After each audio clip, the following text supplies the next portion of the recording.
You did it. You finally went no contact. Maybe it was their idea. Maybe it was yours. Either way, the silence is deafening. And the question that keeps you up at night isn't whether you made the right decision. It's this one. Are they even thinking about me?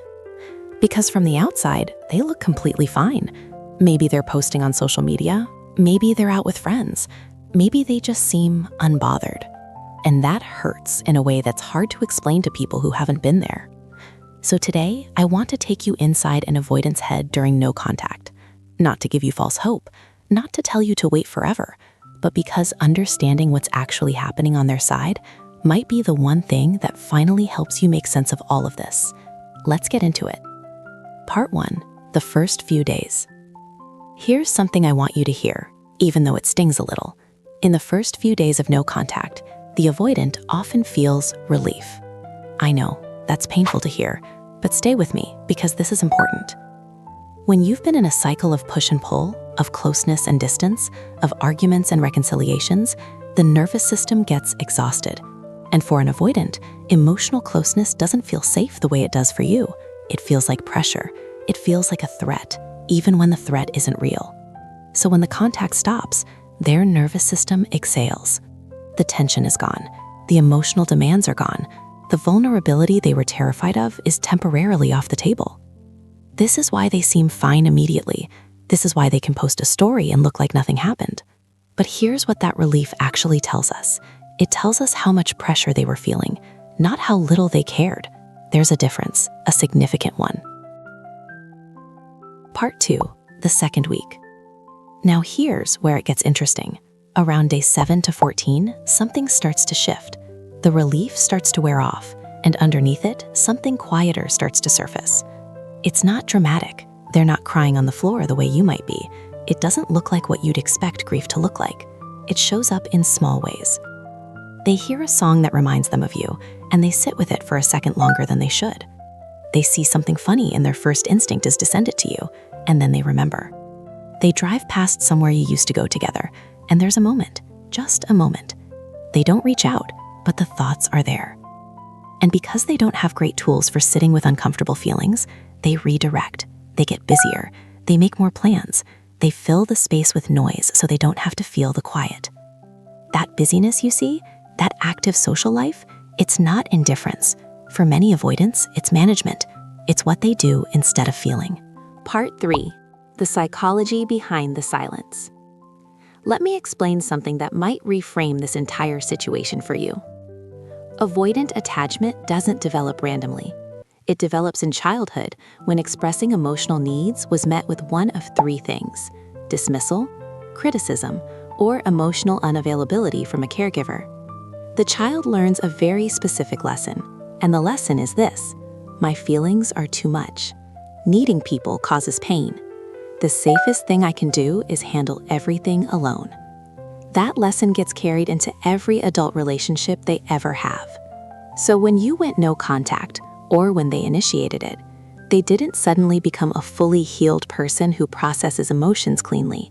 They became a person doing what they've always done: turning inward, shutting the door, managing from the inside. The silence is not indifference. For an avoidant, silence is an active coping mechanism. It's the only emotional regulation tool they were ever given. And here's the painful irony. The very thing that protects them is the same thing that destroys the connection they actually want. They want closeness, deeply. They just learned somewhere along the way that closeness isn't safe. Part 4, how avoidants miss differently. This is the part I really want you to understand. Avoidants don't miss people the way anxiously attached people do. When you miss someone, it's loud, it's urgent, it pulls you toward your phone, it keeps you awake, it makes you want to reach out, to fix it, to close the distance. When an avoidant misses someone, it's quiet, it's almost invisible, even to them. It shows up as restlessness, a vague feeling that something is off, irritability they can't explain, a low-level dissatisfaction with things that should feel fine. They might not even connect it to you consciously. Their mind has become very skilled at not connecting the dots between emotional discomfort and its actual source. But the miss is there. It's just living underneath the surface rather than sitting on top of it. And this is why waiting for a grand gesture or a dramatic admission from an avoidant is usually waiting for something that was never going to come in that form. Their emotional expression doesn't work that way. If they come back, and some do, it will probably be understated, a casual text, a small reach out, something that seems almost too small for how much time has passed. That's not them being cold, that's them being as vulnerable as they know how to be. Part 5. Why they still don't reach out. So, if they're thinking about you, and many of them are, why don't they just reach out? This is the contradiction that breaks people, because the feeling is there, the miss is real, and yet the phone stays down. Here's why. Reaching out means reopening something. It means being vulnerable again. It means potentially getting hurt again, or hurting you again. And for someone whose entire internal operating system is built around avoiding that specific feeling, the cost feels too high. They can hold two things simultaneously that feel like they should cancel each other out. They can miss you and choose distance. They can regret the ending and not be able to walk back through that door. It's not logical, it's not fair, but it's not about you, and that matters. Their nervous system isn't asking the question, do I want this person? It's asking, is it safe to want this person? And until they've done real work on themselves, therapy, self-awareness, intentional growth, the answer their nervous system gives is almost always going to be no. The miss and the fear exist at the same time, and the fear usually wins. Practical guidelines. So, what do you actually do with all of this? First, stop measuring their silence as proof they don't care. It isn't. Their silence tells you about their capacity, not their feelings. Those are two very different things.